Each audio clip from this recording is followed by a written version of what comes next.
그 박근혜 재임 중에 콜롬비아인가 어딘가 저기 그 메르스 이후에 그렇죠. 네. 그때 왜 거기를 갔을까 찾아보니까 뭔가 연관성이 또 있었잖아. 그런 식으로 해외 순방 일정도 밀접하게 연관지어서 잡는 경우도 있고요. 그러니까 우리 방송에서도 계속 그 얘기했는데 007 가방, MB가 계속 들고 다니는 가방, 그 가방의 의혹이 그때 계속 있었었잖아요. 그리고 그 해외 순방이 자신의 돈을 숨기러 다니는 거다. 자원외교와 관련해서. 이렇게 해서 의혹을 제기했는데 이게 이제 주진우 기자에 의해서 하나하나씩 밝혀져 가고 있다. 이렇게 보시면 되죠. 하베스트 이야기 같은 이제 단적인 예를 든 거예요. 막 4조 원씩 싸준다고 생각해봐요. 정부에서 200억 원짜리 사는데. 한국은행에서 막 싸죠. 정부 예산으로 주는 그러니까. 거죠. 정책이니까. 하베스트를 사면서 200억 원에 샀을 수는 있지. 나머지 어디 갔냐고. 근데 그게 이명박이 결정한 거고 사실 지금 자유한국당에 있는 최경환과 밀접한 연관이 있습니다. 그럼요. 당시 그걸 처리했던 사람이 최경환 장관이었을 때예요. 그다음에 4대강도 마찬가지예요. 4대강 최근에 들은 거는 좀 충격적인 이야기는 뭐냐면 나는 그냥 이렇게 모래 파서 나오는 그 돈 뭐 그거 띵겨먹는 것만 있는 줄 알았더니 아니더라고. 4대강이 예전에부터 4대강 사업에 대해서는 그런 이야기가 돌았어요. 4대강 사업이 있는 지역마다 이명박과 가까운 사람들이 땅을 사놨다더라. 나는 그래서 그때 이상했었거든. 뭐냐면 뭐 강변에 도로가 생기고 이런 것이 땅값이 오를 일일까 생각을 했었는데 주진우 기자에 의하면 그런 거예요. 4대강을 땅을 깊게 파는 것 자체가 모래를 퍼내서 뭐 그걸로 비용을 더 띵가먹는다 이런 것도 있겠죠. 건설사들은. 문제는 땅을 깊이 파야 배가 들어올 수 있어요. 주요 거점마다 강에 있는 항구를 만드는 거예요. 그렇죠. 예. 예전에 지금 마포 같은 경우는 유전선이 가로막히기 전에는 마포까지 들어왔어요, 배가. 그래서 뭐 포자가 붙고 그렇지 않습니까? 예. 마포나루터 했어요. 그러니까 그런 식으로 항구를 만들 계획이었다는 거야. 그러니까 그 항구 주변 만들어질 수 있는 그 예정지 거기에 땅을 사놓는 사람들이 이명박 측근들이라고 보는데 문제는 측근들이 사긴 샀는데 이명박이 거기다가 가압류를 걸어놔. 1,000원짜리 가압류. 왜 그렇게 했을까 생각해보면 맘대로 못 팔게. 자기가 누구한테 맡기긴 했어. 네. 그 일을 맡기긴 했는데 믿을 수가 없는 거야. 믿을 수가 없어가지고 가압류를 걸어놓은 상태로 그러니까 이명박이 땅일 가능성이 가장 높다는 거죠. 그러니까 그게 이제 다스의 김재정 이명박 처남 말하는 거예요. 그러니까 처남이 67만 평을 사들이고 처남이 살 때마다 항만공사 대형 공사들이 들어갔다는 거예요. 그러니까 4대강 얘기를 우리 방송에서도 예전에 했었는데 예를 들면 만약에 4대강이 만약에 무슨 공사 했었죠? 내륙으로 배가 지나가는 대운하 대운하 사업의 전제로 하고 그 대운하에 항이 생기는 곳의 주변에 땅을 미리 지인들이 사는 거죠. 이때 땅이 보통 4만 원에서 5만 원 정도 된단 말이에요. 그러면 이 수자원이 이 땅을 사들일 때는 적어도 20만 원, 15만 원 된단 말이에요. 그럼 이 차액만 남겨도 어마어마한 돈의 시세 차익을 그렇죠. 높일 수 있는 걸 기획했다라는 겁니다. 이제 그런 측면에서 아까 말한 대로 지인들한테 자기 돈을 넣어서 사게 하고 그다음에 거기에 가압류를 넣어서 함부로 하지 못하게끔 제동장치를 걸어 놓는다는 거죠. 그러니까 이런 측면에서 봤을 때 굉장히 악질적인 국가 전체를 자기 이익에 돈을 벌기 위한 수단으로 활용했죠. 이게 지금 그 하나의 고리로 움직이는 게 제가 보기에는 이명박이 자원외교라는 핑계를 대고 외국으로 돈을 빼돌려서 조세 회피처로 돈이 간 다음에 이 조세 회피처에 있는 돈이 검은머리 외국인의 투자 수단으로 국내에 다시 유입이 돼요.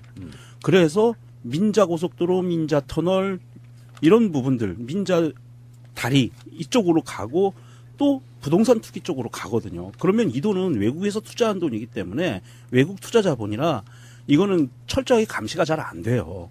그러니까 이게 계속 돌고 도는 순환골인 거죠. 아마 그렇게 4대강에도 아마 많이 돈이 들어왔을 거고요. 외국 자본으로 해서 이런 것을 좀 근본적인 뿌리를 좀 한번 캐야 될 것 같아요. 주진우 기자가 이거 해놓은 거를 국가 권력이 이제 나서야죠. 기존의 미디어들이 거의 안 다루는 거예요.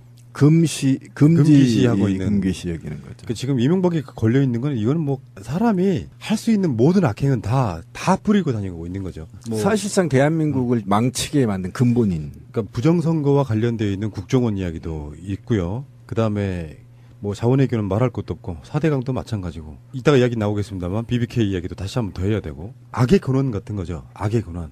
근데 여기를 사실 문재인 대통령도 굉장히 골치가 아플 수 있는 부분이라고 생각해요. 물론 뭐 그것 때문에 골치를 앓는다 이런 것보다 정치적 계산을 해야 된다고 보는 거죠. 이명박이를 쳤을 때 물론 검찰에 의해서 적법하게 하는 걸 거겠지만 쳤을 때 이게 어떤 후폭풍이든 다른 어떤 영향이든 간에 있을까 생각해 보는데 저는 그런 말씀 드리고 싶어요. 뭐 이명박이를 제대로 털어주면 문재인 대통령 지지율 95%까지 올라간다. 그렇죠. 실제로 네. 지금 이명박을 지지할 사람이 없어요. 이명박 잔당들 정도 되는 애들 또는 자유한국당에 있는 친이 바른정당에 있는 친이지들이 정치적으로 이렇게 잠깐 무슨 뭐 비판하는 정도 그런 정도의 역풍이지 국민들 입장에서는 이명박이 도둑놈인 건 다 아는 사실이잖아요. 저는 지지율하고 상관없이 이 문제는 반드시 주진우가 던진 메시지의 키워드가 있다고 봐요. 그러니까 저는 돈이 얼마 있든 저는 사실상 관심 없어요. 왜냐면 나한테는 뭔 돈이니까. 그런데 주진우가 한 말이 머리에 자꾸 떠올라요. 그러니까 뭐냐면 이명박이 그랬단 말이에요. 다음 정권은 반드시 내 손으로 창출한다.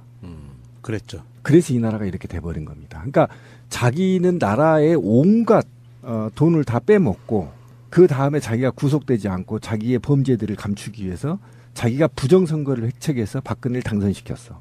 그죠?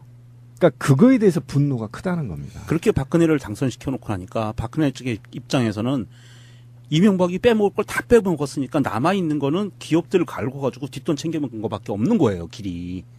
그렇게 해가지고 삼성 갈고서 말사하고 정유라 밀어주고 최순실이가 그렇게 움직인 게 이미 토목이라든지 외국을 통해서 돈 띵겨먹는 거는 이명박이가 다 완료를 시켜놨기 때문에 다시 덤빌기가 어렵고. 심지어 뭐 국가를 수익 모델로 삼았다는 네. 이명박이. 그러니까 이명박이 이제 화가 우리가 나는 건 뭐냐면 그러니까 국가기관이 이명박의 재산을 증가시켜주기 위해서 총동원됐다는 거 아니에요. 그렇죠, 예. 외교부, 공간, 국정원 모두 검찰. 다 청와대, 검찰, 판사까지. 예, 판사까지. 그리고 국회의원까지. 예. 오로지 이명박의 재산을 증식시키기 위한.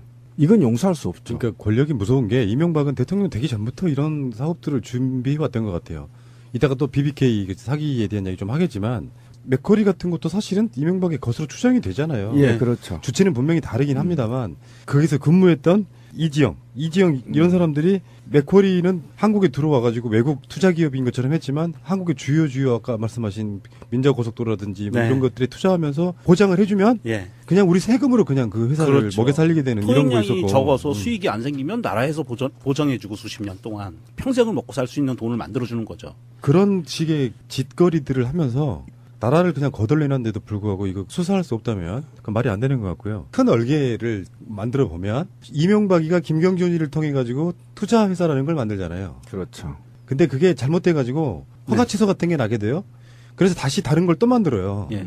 그러다가 결국엔 나중에 BBK 사건은 결정적으로 그거잖아요. 투자 받은 돈들을 주가 조작 같은 걸 통해 가지고 다 날려먹어 버린 사건이야. 예, 개미 투자자들을 완전히 거지를 만들어놨죠. 그런데 동업자였던 김경준하고 이명박 사이에 김경준이 이명박한테 줘야 될 돈 140억 원이 있었던 거죠. 예. 그 돈이 이제 여러 가지 막 복잡하게 얽히고 설키면서 하다가 결국에는 이명박이가 어떻게 풀었는지는 몰라도 미국 정부와 김경준을 잡고 있는 미국 정부와 스위스를 어떻게 풀었는지 몰라도 그 돈을 가져가게 되는 그 사건이란 말이에요. 그 가져가는 타이밍도 절묘한 게 김경준이 우리나라 교도소 안에 갇혀있던 시기였어요. 그거를 어떻게 그런데 김경준이 회사가 다스에다가 그 돈을 쏴줘요. 형무소 안에 있는데. 근데 이제 주진우 기자의 이야기는 이 과정들 복잡한 거 다시 설명하고 싶지가 않아요. 저도 설명해고 나가서 또 헷갈려. 그러니까 생각하시지 마시고 가장 중요한 핵심 LA 총영사의 검토 요청 사안이라는 게 있어요. 김경준 관련해 가지고 외교부가 다스의 140억 원 회수를 위해서 움직였다는 겁니다. 총영사가 직접 움직인 거. 김재수 LA 총영사는 원래는 김경준이가 이명박하고 소송할 때 이명박 측 변호사였던 사람이 김재수예요. 근데 예. 이 사람을 LA 총영사로 임명해. 외교 쪽 관련자도 아닌데. 예. 김재수를 임명한 게 이게 국제 소송이잖아요. 국내 소송이 아니고 국제 소송인데 특이한 점이 포인트가 있어요. 이 김재수가 미국 시민권자였어요. 그래서 공무원으로 임명이 안 되는 상태예요. 그런데도 불구하고 임명하고 미국 시민권을 버려요. 또 하나 청와대 안에 행정관을 또 국제 변호사 전문가를 민정수석실 내 행정관을 국제 변호사를 데려다가 앉혀놓고 거기를 이제 마쿠를 통해서 자기들끼리 연결이 된 거예요. 그렇게. 근데 심지어 LA 총영사인 김재수가 다스 직원들과 함께 회의를 해요. 그게 이제 문건으로 예. 문건으로 이제 주진우가 공개를 했죠. 조 기자가 다스 회의록 해서 지금 사본을 사진을 찍어서 지금 공개가 예, 돼 있는데 거기에 LA 총영사 김재수 이렇게 써 있어요. 그렇죠. 참석자가. 그러니까 관이 직접 주도됐다는 네. 거죠. 그러니까 아까 그걸 좀 흐름도를 다시 한번 검토를 해보면 다스의 이명박 재산으로 의심이 되는데 이곳은 190억 원을 투자했다는 거 아닙니까?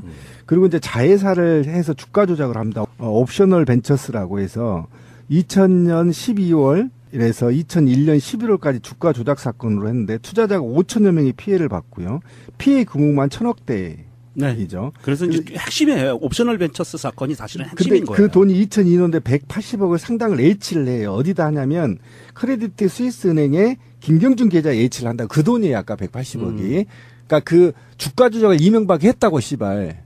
해가지고 그거를 피해자한테 보상해주기 위해서 180억을 은행에 H한 게 아까 말했던 크레디트 스위스 은행에 김경준 계좌였다고. 그건 이명박 돈도 아니고 김경준 돈도 아니었다고. 피해자한테 저는 이렇게 H된 이유는 뭐냐면 미국 연방정부 법원이 뭐라고 했냐면 이 180억 원은 김경준 것도 이명박 것도 아니고 아까 말했던 5천여 명의 피해자 것이다 라고 해서 H금을 해놓은 거라고. 그런데 이거를 압류를 해놓은 거죠. 그런데 압류를 한 거지 쉽게 말하면. 그런데 지금 우리 아까 권 PD가 얘기한 대로 청와대 외교부가 김재수랑 등등이 이 동결을 해제해버렸다는 거예요. 그래서 이 돈을 해제해서 이 돈이 어디로 이명박한테 다시 송금이 된 겁니다. 다시 찾아간 거죠. 이 다스로, 사건, 예, 다스로 이 사건이 이제 그 사건인데 그런데 문제는 지금 이 미국 연방정부와 스위스 정부의 동결 조치를 이명박이 직접 해제하는 데 참여했다 이렇게 보는 겁니다. 지금 주진우는. 이거는 김재수 총영사뿐만 아니라 이명박이 미국을 오가면서 직접 미국 정부하고 협상을 했다. 이게 지금 의혹인 거죠. 그러니까 그게 압류 동결 조치를 내린 그 계좌에 있는 돈에 대해서 동결 조치를 내린 거는 판사였어요. 사법부 미국에. 미국에 판사였는데 이 판사도 모르게 돈이 옮겨진 거예요. 그래서 이 판사가 그때 분노하고 난리가 났었는데 이거는 미국 행정부와 대한민국 행정부 사이에서 거래가 이루어진 정황이 너무 센 거죠. 이제 이 사건이 그 당시 17대 대선?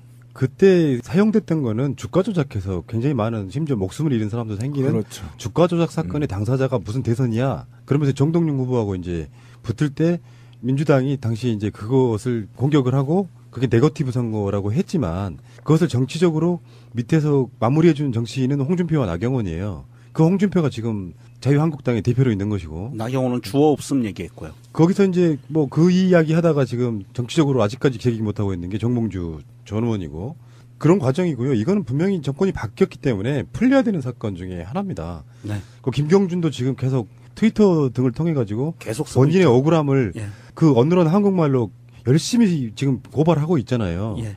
검찰도 저는 인지하고 있을 거라고 보거든요.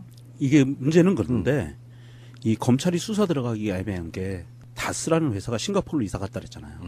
주소지가. 이것을 염두에 본사가. 두고 그러지 않았을까요? 예. 그 사건 이후에 다스 본사가 싱가포르로 이사를 가요. 그리고 이명박의 조카도 싱가포르로 가버리고 그 당시에 국적이 바뀌었죠. 예. 그래서 이 다스라는 회사는 현대자동차에 다이렉트로 납품하는 시트 만드는 회사거든요. 그러니까 현대자동차의 모든 일감을 다 가져가는 거야 얘네들이. 그리고 주소지는 싱가포르에 있어. 그럼 우리나라 검찰이 직접 조사하기가 어렵다는 거죠. 세무당국이. 그러니까 저는 이거는 제가 볼 땐 인류 역사에서 전무후무한 사건이 될 것 같아요. 네. 미국의 재판부가 판결한 것을 일개 소국의 대통령이 풀어버려. 사대주의에 쩌든. 제가 네. 볼 때는 왜 그러면 미국 입장에서는 이명박의 아킬레스건을 잡고 있는 거거든요. 그러면 그만한 대가를 지불해야 돼. 그러면 그 미국에 대한 지불한 대가가 어디로 들어갔냐면 FTA 체결 당시에 국익 손해로 갔다는 거예요. 그러니까 FTA 체결을 엄청나게 우리가 분노했잖아요, 당시. 지금은 뭐 다르게 평가받고 있지만 당시 엄청나게 분노하는 과정이 바로 우리는 박정훈이니까 김정은만 욕을 했지만 실제로 그 뒤에는 이명박이 버티고 있었고 이명박의 사익을 위해서 국익을 손해봤다는 거죠. 이게 가장 큰 문제인 거죠. 그러니까 또 FTA도 이제 뭐 한미 FTA도 참여정부 때와 이명박 정부 때가 또 다릅니다. 그러니까 완전히 그건 다르게 또 되죠. 복잡해지는 거고요. 어찌됐건 이제 중요한 건 이 사건을 두고 저는 이렇게 보는 부분이 하나 있거든요. 당시 검찰이 엄청 협조했잖아요. 예. 지금 드러나는 김기동 검사. 김기동 검사죠. 그러니까 사실 이명박을 위해서 현직 검사들이 후보 일대부터 대대적으로 움직여준 거예요. 예. 그래서 이 사건은 박근혜 최순실 국정농단이라고 하지만 보통 불렀던 게 박근혜 게이트라고 부르지 않습니까? 이명박이는 이런 아까 말한 자원외교나 4대강이나 BBK나 이런 것들을 총 모아가지고 방산비리까지도 또 나올 거예요. 그 방산비리는 롯데타워랑 또 연관이 있고 이 어마어마한 이 욕심 많은 이 쥐새끼를 뭉뚱그려서 이명박 게이트라고 불러서 이게 한 1년 정도 대대적으로 사회적 붐이 되는 게 왜 중요하냐면 주진우 혼자 이걸 하고 있잖아요. 예. 근데 사회적 붐이 되면 모든 언론사들이 수사기관들처럼 모든 사건을 다시 캐요. 그러면 어마어마한 것들이 나오게 돼 있거든요. 그렇죠. 그러니까 이게 지금 이명박을 위해서 이명박 사건을 해결하기 위해서 국민적인 붐이 일어나야 되고 모든 언론사들이 수사기관처럼 뛰어야 됩니다. 그러면 이거 박힐 수가 있어요, 이게. 그러니까 이 주진우 이명박 추적기 책을 무조건 사서 저도 이제 제안을 좀 하려고 해요. 요거를 하루에 2장을 오딩을 쳐서 올리는 거야. SNS에. 그래서 계속 수사를 촉구하는데 지금 이게 있잖아요. 너무 광범위해요. 좀 설명을 하면 온세윤이 국정원에 장악을 하고 이 국정원 내부의 국가 권력의 통제에 벗어난 영포라인이 있거든요. 이 영포라인의 원주인이 이명박의 형이에요. 그렇죠. 예, 그래서 이들이 하나의 범죄 조직이 완전히 구성이 돼 있고요. 그 다음에 김기동, 최재성을 중심으로 하면 사법부가 완전히 장악돼 있는 거죠. 최재성은 최백렬의 조카예요. 유명하죠. 그리고 나서 청와대, 외교부, 국토부 모든 부처가 나서서 이명박의 부의 축적을 위해서 올인했단 말이에요. 그리고 여기에서 약간 벗어나는 사람들을 죽여버리거나 자살 당하거나 자살을 당하거나 또는 행방불명되거나 예. 이렇게 된 것은 이게 그만큼 광범위하게 이루어졌고 수사도 굉장히 쉽게 할 수 있다는 게 예를 들면 지금 아까 말한 김기동 검사나 지금 사법연수원 부원장이거든요. 현직이에요. 김기동이요? 예. 야, 이씨. 지금 사법연수원 부위원장이란 말이에요. 지금 사법연수원. 그리고 저기 누구야? 저기 최재성이 예. BBK 무죄 때린 놈. 예. 다 있어요. 현직에. 현직에? 예. 잡아다가 몇 마디 하면 다 불게 돼 있어. 내 키는 그가 김기동이 갖고 있는 거 아닙니까? 김기동은 다 아는 거 아닙니까? 다 알죠, 걔네들은. 김기동이 그러니까 하나만 털면 돼요. 이런 거는 세상의 모든 사건은 다 그렇잖아요. 어떤 상황, 어떤 재판 최종 결과에 뒤집힐 만한 정도의 증거 같은 게 나오면 모든 사건은 다 재심할 수 있어요. 그럼요. 그러니까 뒤집힐 만한 증거가 나오면 그럼요. 그 부분에 대해서는 좀 우리가 더 우리 국가나 국민들 연구를 더 해봐야 되고. 저는 김기동이 이 아이만 데려다가 짱돌로 몇 번 조사버리면 나온다고. 말할 수밖에 없어. 얘기냐면 공부만 했던 애들은 짱돌을 무서워하거든. 몇 대 맞으면 두렵거든. 그러니까 짱돌이. 어저께 한명숙 총리도 나오셨는데 또 노무현 대통령 이야기를 안 할 수가 없는 게 오랜 친구로부터 아무 걱정하지 말고 정치하라고 정치자금 받아서 정치했고 그래서 찾아봤더니 대가성 하나도 없었어. 그걸 입증하려고 포괄적 뇌물죄를 만들어냈고 말을 그러면서 결국은 대통령 돌아가시게 한 거 아니에요? 이명박은 어떻습니까? 이거는 이 사람 뇌물 받을 필요가 없는 거지. 국가를 모델로 사기를 쳐서 수익 사업을 한 건데 저는요 전두환보다 더 나쁜 놈일 수 있다고 생각해요. 이명박은. 맞아요. 이런 식으로 나라를 해먹은 거 이 자체가 국정농단 아닐까요? 맞아요. 그 전두환은 사람들을 핍박하고 죽였잖아요. 국민들을 죽였어요. 총칼로. 그런데 이명박이는 전체 4천만이 넘는 5천만 가까운 이 대한민국 국민들의 주머니를 직접 털은 거예요. 박정희가 경제를 살렸고 전두환이 뭐 어쨌고 하는 거 생각해 보는데 박정희든 전두환이든 이명박이든 그쪽 부류의 대통령들 중에 이런 폐륜적인 새끼들이 대통령이라고 앉아있던 자리 지금도 동작동 현충원에 가면 박정희가 묻혀 있잖아요. 예. 근데 최근에 어떤 한 분이 독립운동이 경력이 허위가 돼가지고 그게 판명이 났어요. 그 파낸답니다. 속으로 생각을 해봤어. 박정희는 왜 못 파내고 왜 그런 사람들 건 이렇게 쉽게 파내지 생각이 들더라고. 박정희도 친일했잖아요. 근데 거기 묻혀 있을 이유가 없는 거잖아. 민족 정기가 살아있다면. 경제를 살린 건 개뿔 씨발. 일본으로부터 받은 돈. 다 슈킹치고. 미국으로부터 받은 돈 슈킹 쳐가지고. 스위스에 보내놓고. 그런 자들을 지금까지 지지했던 사람들이 현재 와서 무슨 한명숙 총리를 욕하고 노무현 대통령을 욕해요? 그러니까 이명박 이거 보고 있으면 법과 정의가 살아있다면 전두환, 이명박 잡아다가 정말 총살시키는 게 맞습니다. 이건 좀 분노스러워가지고. 총살은 너무 쉽다니까요. 차근차근 죽여야 되는데 어쨌든 저는 그런 생각을 하는 것 같아요. 보잘것없는 기자가 있어요. 머리도 길고. 보잘것 있지 왜 이래? 네. 아, 근데 스타일 좋아요. 일정 아니, 근데 말라가지고. 스타일은 좋아도 잘생긴 편은 아니죠. 그렇지. 잘생긴 건 아니지. 그런데 솔직히. 여느 가장의 한 사람이 평생을 추적하고 있는데 트럭이 와서 들이받기도 하고 죽이려고 하기도 하고, 그러니까 주진우를 죽이려고 하는 트럭 기사들만 셋이에요. 돌진하는 사람들만. 그 다음에 전화를 해서 밤길 조심해라 협박하는 사람도 있고 다 증거 있어요. 그게 네. 혹시 이번에 문성근 대표 나오는 드라마 조작에서 다 반영되어 있잖아요. 그렇죠. 네. 이러면서 이 죽음의 문턱을 가면서 계속 한 사람이 추적하고 있어요. 그러니까 5,200만 중에 딱 한 사람을 계속 혼자 추적하고 있어요. 근데 그 사람이 추적하는 것이 자기도 밝힌 거지만 너는 왜 이명박만 그렇게 자꾸 늘어지느냐라는 질문에 그런 얘기를 해요. 걔가 한국을 다 버려놨다는 거예요. 그래서 반드시 이명박은 박근혜를 대통령 만들었지만 본인은 반드시 이명박을 감옥에 보내는 게 끝이다.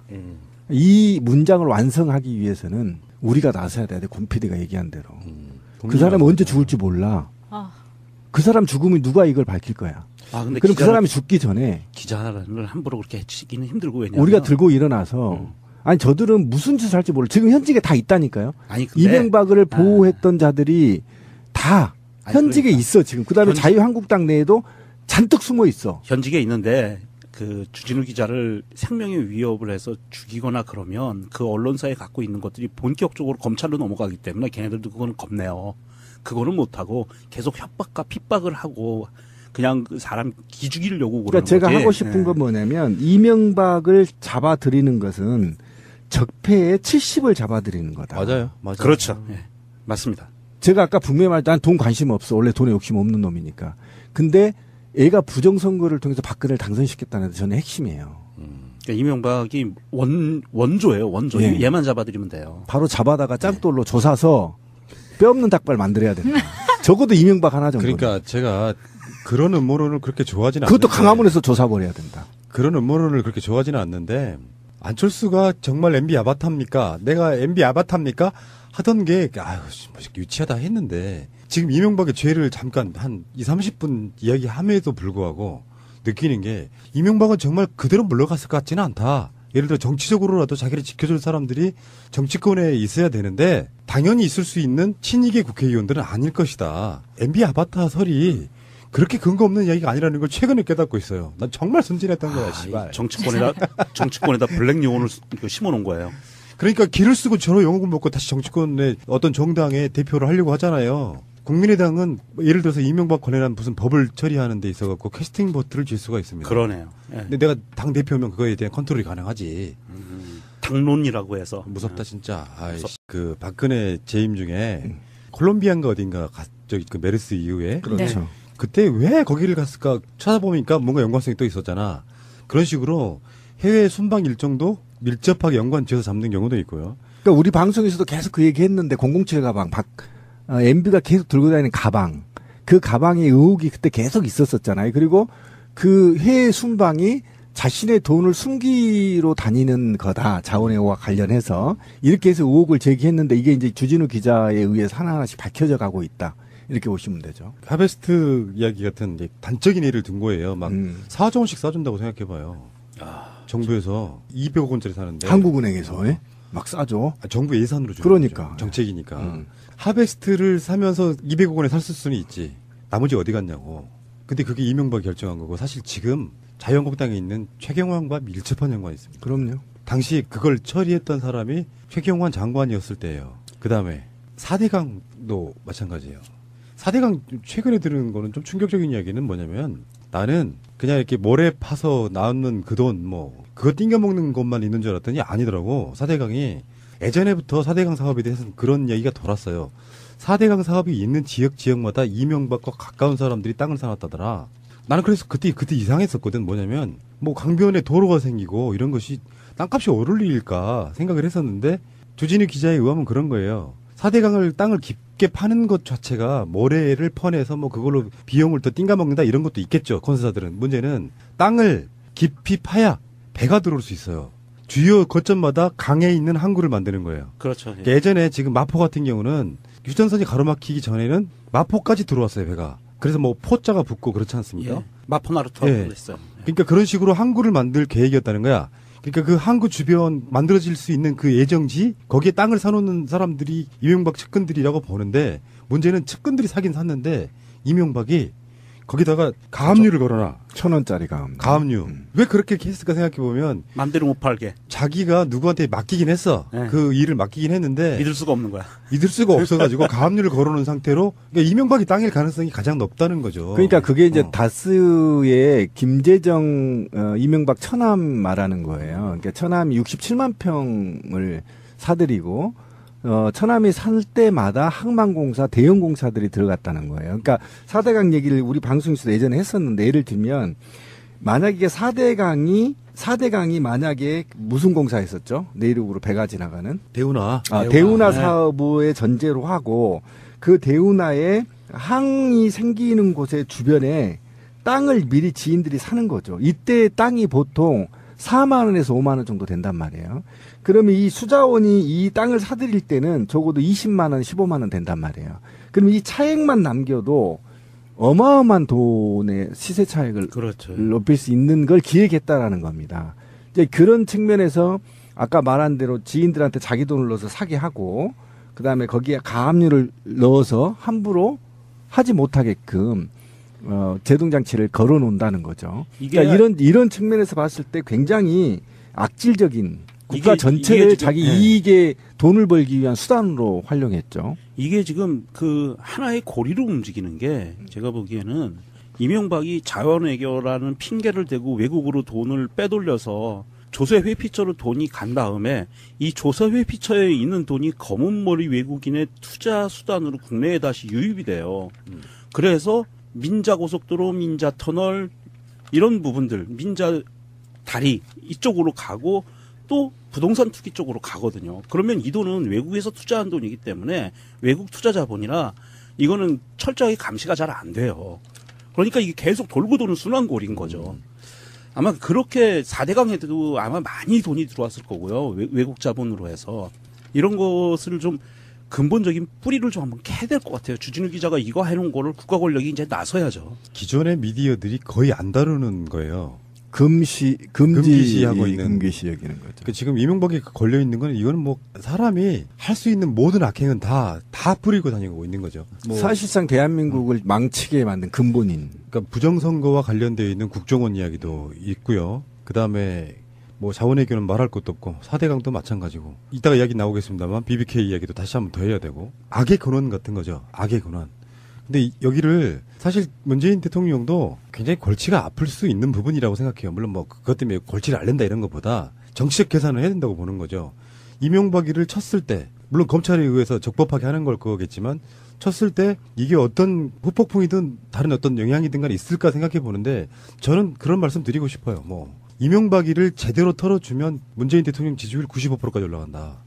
그렇죠. 실제로 네. 지금 이명박을 지지할 사람이 없어요. 이명박 잔당들 정도 되는 애들 또는 자유한국당에 있는 친이 바른정당에 있는 친이지들이 정치적으로 이렇게 잠깐 무슨 뭐 비판하는 정도 그런 정도의 역풍이 있지 국민들 입장에서는 이명박이 도둑놈인 건 다 아는 사실이잖아요. 저는 지지율하고 상관없이 이 문제는 반드시 주진우가 던진 메시지의 키워드가 있다고 봐요. 그러니까 저는 돈이 얼마 있든 저는 사실상 관심 없어요. 왜냐면 나한테는 뭔 돈이니까. 그런데 주진우가 한 말이 머리에 자꾸 떠올라요. 그러니까 뭐냐면 이명박이 그랬단 말이에요. 다음 정권은 반드시 내 손으로 창출한다.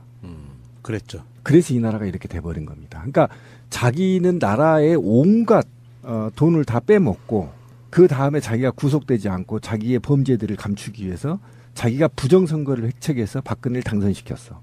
그죠? 그러니까 그거에 대해서 분노가 크다는 겁니다. 그렇게 박근혜를 당선시켜놓고 나니까 박근혜 측의 입장에서는 이명박이 빼먹을 걸 다 빼먹었으니까 남아있는 거는 기업들을 갈고가지고 뒷돈 챙겨먹은 거밖에 없는 거예요, 길이. 그렇게 해가지고 삼성 갈고서 말사하고 정유라 밀어주고 최순실이가 그렇게 움직인 게 이미 토목이라든지 외국을 통해서 돈 띵겨먹는 거는 이명박이가 다 완료를 시켜놨기 때문에 다시 덤빌기가 어렵고 심지어 뭐 국가를 수익 모델로 삼았다는 예. 이명박이 검토 요청 사안이라는 게 있어요. 김경준 관련해 가지고 외교부가 다스의 140억 원 회수를 위해서 움직였다는 겁니다. 총영사가 직접 움직인 거죠. 김재수 LA 총영사는 원래는 김경준이가 이명박하고 소송할 때 이명박 측 변호사였던 사람이 김재수예요. 근데 예. 이 사람을 LA 총영사로 임명해. 외교 쪽 관련자도 아닌데. 예. 김재수를 임명한 게 이게 국제 소송이잖아요.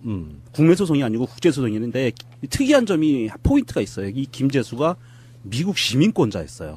그래서 공무원으로 임명이 안 되는 상태예요. 그런데도 불구하고 임명하고 미국 시민권을 버려요. 또 하나 청와대 안에 행정관을 또 국제 변호사 전문가를 민정수석실 내 행정관을 국제 변호사를 데려다가 앉혀놓고 거기를 이제 마쿠를 통해서 자기들끼리 연결이 된 거예요. 그렇게. 근데 심지어 LA 총영사인 김재수가 다스 직원들과 함께 회의를 해요. 그게 이제 문건으로 예. 이제 주진우가 공개를 했죠. 주 기자가 다스 회의록 해서 지금 사진을 찍어서 지금 공개가 돼 있는데 거기에 LA 총영사 김재수 이렇게 써 있어요. 그렇죠. 참석자가. 그러니까 관이 직접 주도됐다는 네. 거죠. 그러니까 아까 그걸 좀 흐름도를 다시 한번 검토를 해보면 다스의 이명박 재산으로 의심이 되는데 이곳은 190억 원을 투자했다는 거 아닙니까? 그리고 이제 자회사를 해서 주가 조작을 합니다. 옵셔널 벤처스라고 해서 2000년 12월 이래서 2001년 11월까지 주가 조작 사건으로 했는데 투자자가 5천여 명이 피해를 봤고요. 피해 금액만 1,000억대. 네. 이죠. 그래서 이제 핵심이에요. 옵셔널 벤처스 사건이 사실은 근데 핵심인 거예요. 그 돈이 2002년도에 180억을 상당을 예치를 해요. 어디다 하냐면 크레디트 스위스 은행에 김경준 계좌 예치를 한다. 그 돈이에요. 아까 180억이. 그러니까 그 주가 조작을 이명박이 했다고 씨발. 해가지고 그거를 피해자한테 보상해주기 위해서 180억을 은행에 예치한 게 아까 말했던 크레디트 스위스 은행에 김경준 계좌였다고. 그건 이명박 돈도 아니고 김경준 돈도 아니었다고. 피해자한테 저는 이렇게 예치된 이유는 뭐냐면 미국 연방정부 법원이 뭐라고 했냐면 예. 그러니까 이명박이 이제 화가 우리가 나는 건 뭐냐면 그러니까 국가기관이 이명박의 재산을 증가시켜주기 위해서 총동원됐다는 거 아니에요. 그렇죠. 예. 외교부, 공간, 국정원 모두 검찰. 다 청와대, 검찰, 판사까지. 예, 판사까지. 그리고 국회의원까지. 예. 오로지 이명박의 재산을 증식시키기 위한. 이건 용서할 수 없죠. 그러니까 권력이 무서운 게 이명박은 대통령 되기 전부터 이런 사업들을 준비해왔던 것 같아요.